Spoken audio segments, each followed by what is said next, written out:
അപ്പോൾ ഇത്തരത്തിലുള്ള വൈരുദ്ധ്യങ്ങൾ, ഇത്തരത്തിലുള്ള പരസ്യമായ കളവ് പറയലുകൾ അതൊക്കെ ബന്ധപ്പെട്ട ആളുകൾ ശ്രദ്ധിക്കണം. സെക്ഷൻ 14 പ്രകാരം വഖഫ് ബോർഡ് പുനഃസംഘടിപ്പിക്കുന്നതിലോ മുന്നോട്ട് കൊണ്ടുപോകുന്നതിലോ ഞങ്ങൾക്ക് യാതൊരു എതിർപ്പുമില്ല എന്ന അർത്ഥശങ്കക്കിടയില്ലാത്തവണ്ണം സുപ്രീം കോടതിയിൽ ഉമർ ഫൈസി അടക്കമുള്ള പരാതിക്കാര് പറഞ്ഞിട്ടുണ്ട്. അതുപോലെ തന്നെ 2 മുസ്ലിമേതര അംഗങ്ങളെ നിയമിക്കുന്ന കാര്യത്തിലും ഞങ്ങൾക്ക് യാതൊരു പരാതിയുമില്ല എന്ന കാര്യം പറഞ്ഞിട്ടുണ്ട്.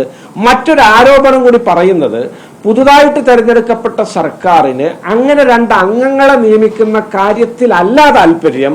അവർക്ക് ഞങ്ങളെ എല്ലാവരെയും പിരിച്ചുവിട്ട് വഖഫ് ബോർഡ് മൊത്തത്തിൽ റീകോൺസ്റ്റിറ്റ്യൂട്ട് ചെയ്യാനാണ് താല്പര്യമെന്ന് സുപ്രീം കോടതിയിൽ ഹർജി നൽകി അടിയിൽ ഒപ്പിട്ട ഉമർ ഫൈസിയെ പോലുള്ള ആളുകൾ ഇവിടെ പരസ്യമായിട്ട് പ്രസംഗിക്കുന്നത് 2 RSSകാരെ നിയമിക്കാൻ UDF സർക്കാർ സന്നദ്ധമായി മുന്നോട്ട് വരുന്നു എന്നാണ്. ഞാനിത് വായുവിൽ നിന്ന് എടുത്തു പറയുന്നതല്ല, ഇത് എനിക്ക് വളരെ ബോധ്യമുള്ള കാര്യങ്ങളായതുകൊണ്ടാണ്, ഒരു പേപ്പറൊന്നും ഇല്ലാതെ ഞാൻ പറയുന്നത്. ഞാൻ അവർ സുപ്രീം കോടതിയിൽ കൊടുത്ത അവരുടെ പ്രയറിലെ പ്രധാന വാചകങ്ങൾ നിങ്ങൾക്ക് വായിച്ചു കേൾപ്പിക്കാം. ഞാൻ അതിൽ ഒന്നാമതായിട്ട് പറയുന്നത്, വഖഫ്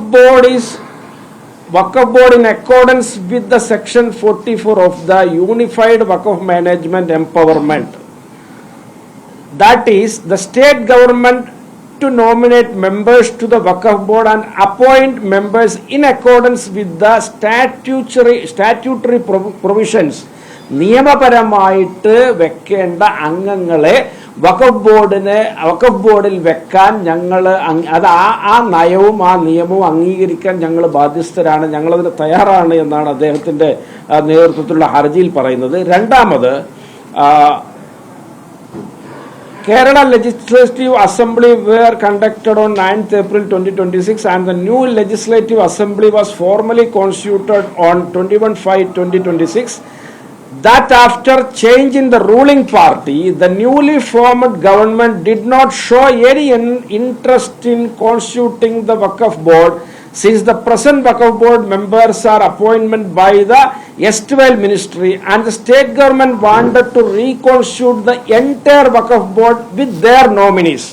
അതായത് ഈ 2 വഖഫ് ബോർഡ് മെമ്പർമാരെ, അതായത് അമുസ്ലിം അംഗങ്ങളെ വെക്കാൻ സംസ്ഥാന സർക്കാർ താല്പര്യപ്പെടുന്നതിന് പകരം മുഴുവൻ വഖഫ് ബോർഡിനെയും മാറ്റി നിയമിക്കുവാനാണ് പുതുതായിട്ട് തെരഞ്ഞെടുക്കപ്പെട്ട സംസ്ഥാന സർക്കാർ താല്പര്യപ്പെടുന്നത് എന്നുകൂടി ഈ സുപ്രീം കോടതിയിൽ ഹർജി നൽകിയ ഉമർ ഫൈസിയെ പോലുള്ള ആളുകൾ അതിനിടയിൽ ഒപ്പിട്ട് ഒന്നാമത്തെ പെറ്റീഷണറായി ഹർജി നൽകിയ അവരൊക്കെയാണ് ഇവിടെ വന്ന അവാസ്തവം പരസ്യമായിട്ട് പ്രസംഗിക്കുന്നത്.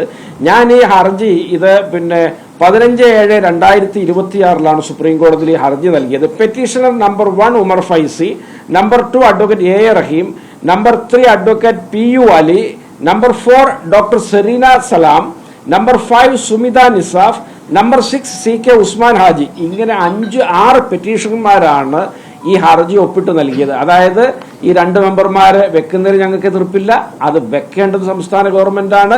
അങ്ങനെ സംസ്ഥാന ഗവൺമെന്റ് 2 ആളെ വെക്കുന്നതിന് പകരം ഞങ്ങളെ എല്ലാവരെയും മാറ്റാനാണ് ശ്രമിക്കുന്നത്.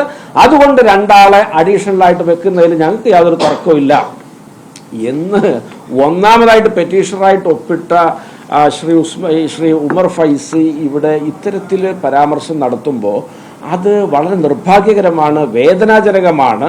സമസ്തയെപ്പോലെ മുസ്ലിം ബഹുജനങ്ങളുടെ വലിയ പങ്കാളിത്തമുള്ള ഒരു മുഖ്യധാരാ സംഘടനയുടെ മുഷാവറ അംഗത്വമൊക്കെ വഹിക്കുന്ന, നമ്മളൊക്കെ സ്നേഹിക്കുകയും ബഹുമാനിക്കുകയും ചെയ്യുന്ന ഒരു ഉന്നത പണ്ഡിതൻ ഇത്തരത്തിൽ സുപ്രീം കോടതിയിൽ ഒരു വാദം ഉന്നയിക്കുകയും മൈക്കിന് മുന്നിൽ CPM വേദിയിൽ സ്വയം സഖാവ് എന്ന് വിശേഷിപ്പിച്ചുകൊണ്ട് ഇത്തരത്തിൽ അവാസ്തവം പറയുകയും 2 RSSകാരെ വെക്കാൻ UDF സർക്കാർ തയ്യാറാകുന്നു, മുസ്ലിം ലീഗിന് പങ്കാളിത്തമുള്ള സർക്കാർ തയ്യാറാകുന്നു, അതുകൊണ്ട് അവരെ പിന്തുണക്കുന്ന ബഹുജനങ്ങൾ ചിന്തിക്കണമെന്ന് അദ്ദേഹം പറയുന്നത്.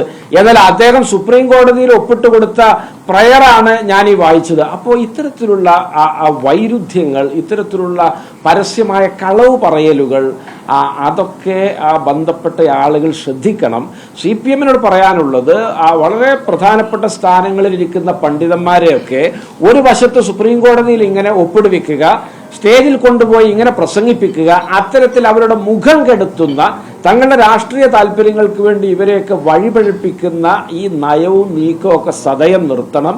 അതിനുവേണ്ടി ഇത്തരത്തിലുള്ള പണ്ഡിതന്മാരെ നിങ്ങൾ പരസ്പര വിരുദ്ധമായിട്ട് സംസാരിപ്പിച്ചുകൊണ്ട് രാഷ്ട്രീയമായിട്ട് ദുരുപയോഗം ചെയ്യുകയാണ്.